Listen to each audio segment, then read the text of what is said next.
Qalbii si tuqeemoo mataa irra si koree nagaan si dubbisu maaliif si gubariya silaa mukiin jiru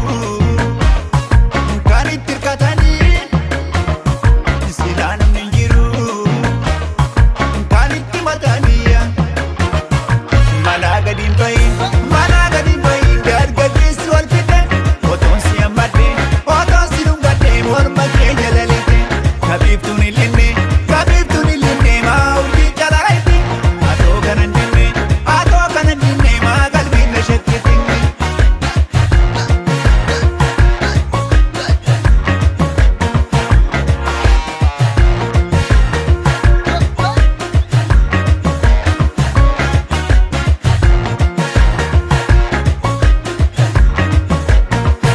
dargaggeessi salaale ija keessa si ilaale si fuudhuu si kajeele si buutuu si kajeele dargaggeessi salaale ija keessa si ilaale si fuudhuu si kajeele si buutuu si kajeele.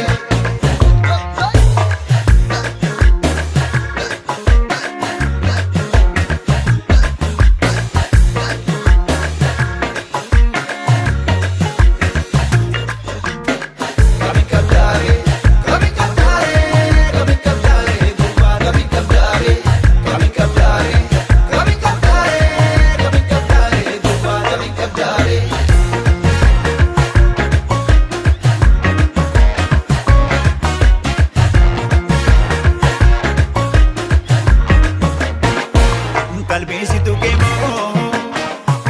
mataa irra si koree nagaan si dubbisu maaliif si gubariya silaa mukiin jiru kan itti hirkatanii silaa namni hin jiru kan itti mataniya atoo bisiin dhufe maa fardaan kudhufani atoo bisiin yoo malkaa si kuufani laaftoo muka guddaa maa karaatti jirani atoo takkittumaa maa kumaa si marsanii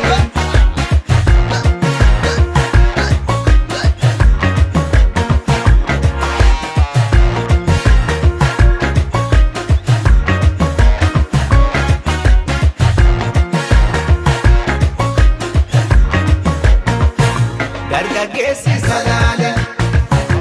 ija keessa si ilaale si fuudhuu si kajeele si buutuu si kajeele dargaggeessi salaale ija keessa si ilaale si fuudhuu si kajeele si buutuu si kajeele manaa gadi hin bahin